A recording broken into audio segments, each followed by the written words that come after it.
서울 강동구의 한 사거리에서 대형 땅 꺼짐이 발생했습니다. 지름 20m, 깊이 20m의 구멍 아래로 추락했는데요. 네, 수도권 곳곳에서 땅 꺼짐 현상이 잇따르며 시민들의 불안감이 커지고 있습니다.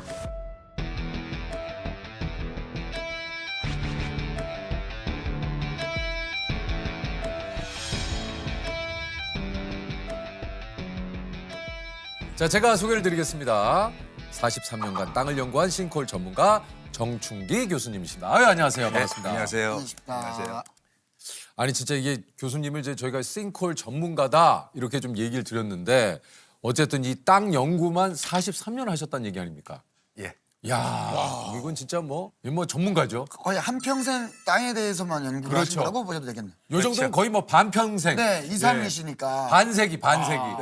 네, 성인이 된 다음부터는 땅만 보고 살았습니다.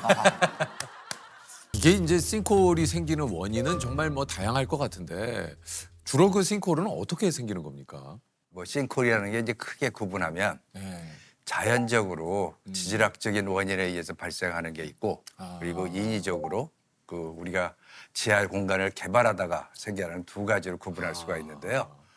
우리나라에서 볼 수 있는 그 싱크홀 사고는 대도시에서 발생되는 저 현상입니다. 그러니까 상하수로 관로가 노후화돼서 어떤 중간중간에 구멍이나 결손된 부분이 있으면 그 부분으로 그 위에 있는 흙들이 그쪽으로 빠지게 됩니다. 흘러내리거나. 네, 빠지게 되면 이제 조금씩 공동이 빈 공간이 생기게 되거든요.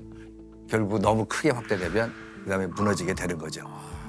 근데 이러한 하수, 손상된 상하수로 관로에 의한 것은 하수 관로가 보통 지표면에서 1에서 1.5m 사이에 있거든요. 그러니까 무너진다 하더라도 그게 큰 규모가 아니고 직경 한 1, 2m에서 그런 규모로 발생되는데 이것이 제일 많이 발생합니다.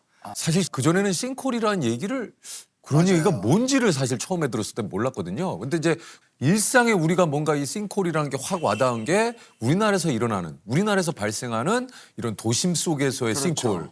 예. 저게 뭐야? 진짜 사실 영화와 같은 예. 일이 아닌가라는 생각이 들었어요. 이후에도 우리나라에는 거의 매해 조금 이런 싱크홀이 굉장히 좀 이슈가 됐던 것 같아요. 서울 용산역 부근에서 갑자기 싱크홀, 3m짜리 싱크홀이 발생했습니다. 2015년 2월 달입니다. 행인이 버스에서 내려서 걸어가던 도중에 갑자기 무너지면서 두 사람이 싱크홀로 빠지는 사고가 발생했습니다. 이 사고는 옆에 펜스에서 알 수 있는 것처럼 바로 공사장 인근인데요. 공사장에서 불작 공사를 하면서 공사장 배면에 흙이 유출되면서 지하 공동이 발생하였고 그 보도에 보면 여기 조금 색깔이 진하면서 보도 블록 사이가 좀 틈이 벌어져 있는 데가 보입니다. 이렇게 보도에서 발생하는 경우에 약간 보도가 내려앉고 조금 젖어 있는 느낌이 드는 그런 지역에서는 유의할 필요가 있습니다. 싱크홀은 계속 발생하고 있었습니다. 그렇습니까? 해마다 전국적으로는 한 200회 정도의 싱크홀이 발생하고 서울에서도 해마다 20회 정도는 싱크홀이 발생을 하고 있습니다. 와, 이렇게 많습니까? 네, 맞습니다. 아니 3월 24일 저녁 6시 29분 강동구 왕복 6차선 도로에서 4차선이 내려앉는 그 대형 싱크홀이 발생을 했습니다. 이게 참 정말 굉장히 좀 많이 놀랐거든요. 예. 서울 강동구의 한 사거리에서 대형 땅 꺼짐이 발생했습니다. 소방당국은 땅 꺼짐 규모가 현재까지 지름 20m, 깊이 20m 정도로 파악되는데 점점 커지는 상황이라고 밝혔습니다. 이게 뭐 직경이 20m에 굉장히 컸어요. 예. 깊이가 18m까지 가라앉았으니까 아마 우리나라에서 제일 큰 싱크홀이 아닌가 그렇게 생각이 듭니다. 그리고 더 문제인 것은 인명피해가 발생했다는 그러니까요. 것이 너무 안타깝죠. 이게 또 구조 작업이 난항을 좀 겪었어요. 예. 도로에는 항상 거기 상하수도 관로가 지나가게 되고요. 싱크홀이 발생하게 되면 당연히 상수도관은 파열이 되고 거기서 엄청난 물이 쏟아지게 됩니다. 한 2,000톤의 물이 거기 쏟아져 내려왔고 거기서 무너져서 쏟아져 내려간 토사량이 6,000톤이 넘어간다고 그래요.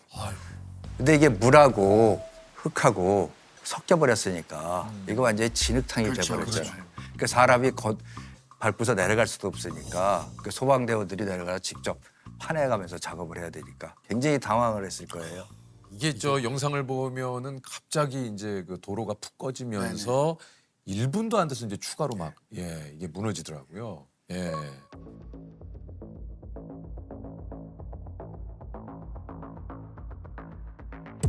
그 싱크홀이 발생하게 되면 싱크홀이 발생할 주변 지관도 굉장히 약화되어 있기 때문에 연쇄적으로 싱크홀이 확대되면서 발생할 가능성이 높습니다.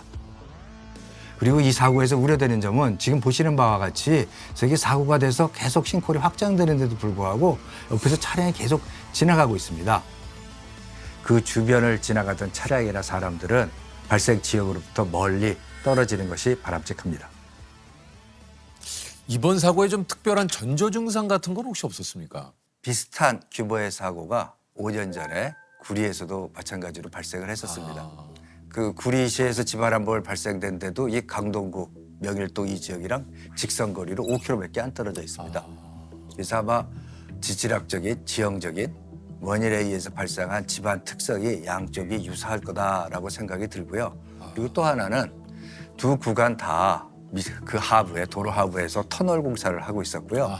하필 터널 막장이라고 그러죠. 제일 끝단. 네네. 그 끝단이 제일 위험하거든요. 그런데 그 끝단 있는 데서 양쪽 다 무너졌습니다. 일상에서 사실 우리가 이제 싱크홀을 어떻게 하면 좀 조심할 수 있을까? 사실 이런 싱크홀의 전조 증상이라든가 이런 걸 알아내기가 그렇죠. 참 힘들잖아요. 이거 방법이 없을까요? 지금 지하 굴착 공사할 때 다른 나라에서는 상시 모니터링을 하고 그 기술자들이 판단했을 때 위험 기준이 넘어선다 그러면 실시간으로 그거를 경보하는 시스템을 운영을 한다고 그래요. 우리 요새 지진이 발생하거나 그렇죠. 또 무슨 사건이 발생하면 문자 문자 메시지가 오죠. 전부 다 네네. 오잖아요. 그런 것처럼 일반 시민들한테 SNS를 알려주는 그런 시스템을 운영을 한다고 그러더라고요. 해외에서 그런 곳이 있군요. 네. 아, 그렇군요. 그러니까 이제 뭐 국가적인 시스템이나 사회적인 시스템이 갖춰야 되는 문제지 사실 어떻게 보면은 우리 그 일상을 그냥 이렇게 그렇죠. 바쁘게 보내고 살아가는 계시는 분들은. 보내고 계시는 분들이 이런 것들을 특별하게 우리가 알아서 미연에 방지하기는 사실 현실적으로 쉽지는 않다라는 얘기신 것 같아요. 이게 어찌됐든 다시는 또 이런 사고가 일어나지 않게 이렇게 미리 조금 그 예방하고 이런 것들에 대한 또 조사도 또 지금 철저하게 좀 이루어지고 있죠. 여러 가지 방면으로 조치가 취해지고 있는데요. 우선 첫 번째로 아까 얘기한 하수관로에 의한 그 사고를 예방하기 위해서 노후화된 하수관로를 교체하는 작업이 좀 더 예전보다 좀 신속하게 진행되고 있고 앞으로도 진행되리라고 생각하고요. 두 번째로는 이미 손상된 하수관에서 지하에 공동이 발생했다면 그것을 찾는 작업을 해야 됩니다. 그래서 그 레이더를 이용한 탐사 기법을 이용해서 땅 속에 있는 공동을 찾는 작업을 하고 그게 발견이 되면 하수관을 교체하고 대부하는 그런 작업도 하고요. 그리고 또 하나 이것들이 전부 다 지하의 공간에 관련된 여러 가지 정보가 없어서 그렇거든요. 그렇죠. 그래서 우리나라 대도시를 중심으로 해서 3차원으로 그 지하 공간에 관련된 집안의 특성 그리고 어떤 지하철이면 지하철, 관로면 관로 그게 어느 위치에 어떻게 매설되어 있는지 그 지도를 만들겠다 하는 작업을 현재 추진 중인 것으로 알고 있고요. 사람들이 먼저 위험을 감지할 수도 있습니다. 옆에 공사나 그런 거 할 때 보도블럭이 살짝 내려앉거나 좀 젖을 흔적이 있으면 그리고 차량을 운전하다가 심하게 쿨렁쿨렁거린다 하는 것은 그런 싱크홀의 발생 가능성이 있으니까 유의해야 되고 올해 그 여름철 그 장기 예보에 기상청의 장기 예보에 따르면 강우량도 많고 호우의 집중호우의 빈도수도 높아진다고 합니다. 특히 하수관 손상으로 인한 싱크홀은 집중호우하고 매우 관련이 높습니다. 올 여름부터도 이러한 싱크홀 발생에 대해서 우리가 조금 더 경각심을 갖고 미리 준비를 해야 됩니다.